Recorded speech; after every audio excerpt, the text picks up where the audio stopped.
प्रिय श्रोता बंधु,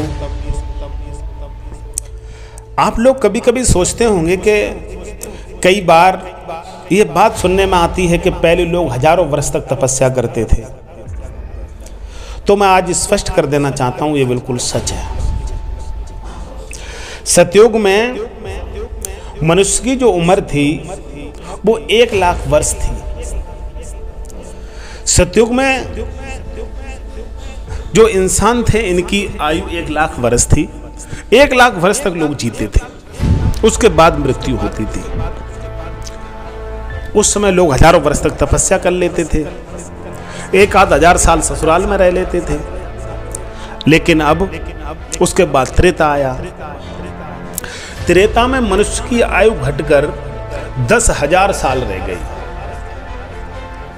जिस युग में भगवान श्री राम ने अवतार लिया था भूतल पर, उस युग में लोग 10,000 साल तक जीते थे।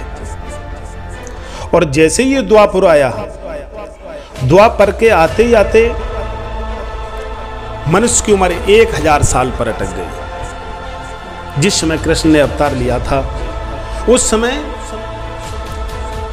जो लोग सात्विक भोजन करते थे, जिनका भोजन पर नियंत्रण था, वो लोग 1,000 साल तक जिंदा रहते थे। उसके बाद जब ये कलयुग आया, कलयुग में आते आते मनुष्य की आयु जो है केवल 100 वर्ष रखती गई है। लगाइए आप लोग अंदाज, कहां 1 लाख साल जीते थे और कहां आज हम 1000 गुने नीचे गिर के केवल 100 वर्ष पर आ गए हैं। और वो भी 100 वर्ष तक कहां जीते हैं, 100 साल तक नहीं जी पाते हम लोग। 100 साल तक अब जी जाएं तो बहुत बड़ी बात है। जो आज 100 साल के बाद जो व्यक्ति इस दुनिया को छोड़ता है, उसके लोग बड़ा गाजे बाजे के साथ, हंसी खुशी के साथ उसकी मृत्यु का शोक नहीं करते, क्योंकि 100 साल उम्र बहुत है इस कलयुग में। जो 100 साल जी लेता है उसका हम लोग शोक ज़्यादा नहीं करते हैं, क्योंकि 100 लाख बेहद उच्च श्रेणी की उम्र मानी गई है। लेकिन अब सबसे बड़ी अफसोस की बात,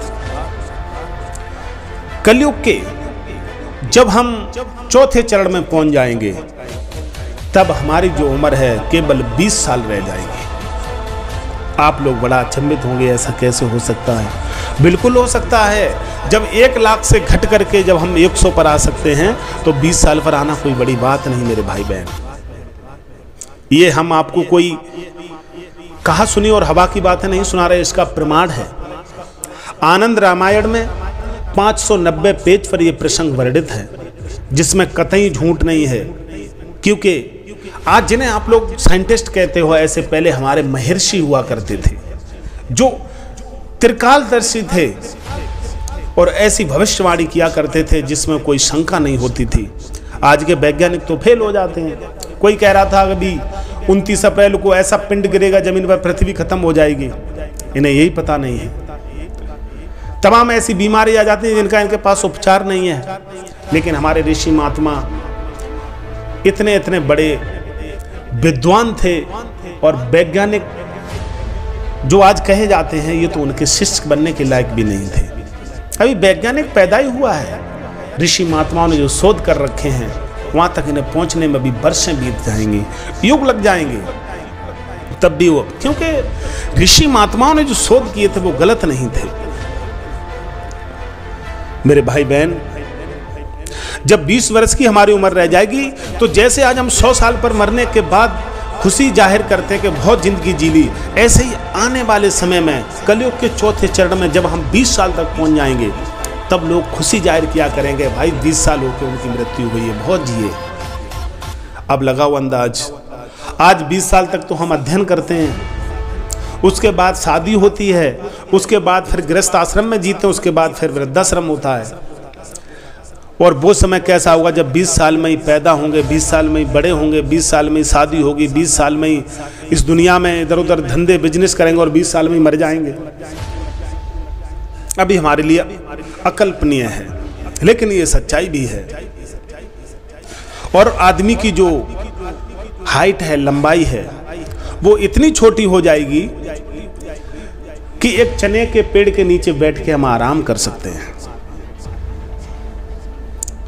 आप लोग कह रहे होंगे कि राय सिंह ये कैसे संभव होगा कि शादी भी होनी है, संतानें भी होनी, उनके विवाह भी होने हैं, तो क्या हम लोग अपने जो नाती पोते उन्हें नहीं देख पाएंगे 20 साल आने के बाद? बिल्कुल देख पाओगे। आप लोगों ने क्या कुत्तों को नहीं देखा है? कुत्ता जो है 20 साल भी नहीं जीता है। कुत्ते की उम्र वैसे 16 से 17 साल तक मैक्सिमम पहुंचती है। ज़्यादा से ज़्यादा 16-17 साल तक कुत्ता जीता है, अगर उसे ढंग से रखा जाए तो। कुत्ते के बच्चे भी हो जाते हैं, उनके भी बच्चे हो जाते हैं, उसके बाद मरता है। यही हाल हमारा होगा। इसलिए मेरे भाई बहन शंका ना करें, क्योंकि इस प्रसंग का जो प्रमाण है वो आनंद रामायण में 590 पेज पर वर्णित है। अगर आप लोगों को कोई शंका लगे तो आनंद रामायण में 590 पेज पर ये प्रमाण देख सकते हैं। हर हर महादेव, ओम नमः शिवाय।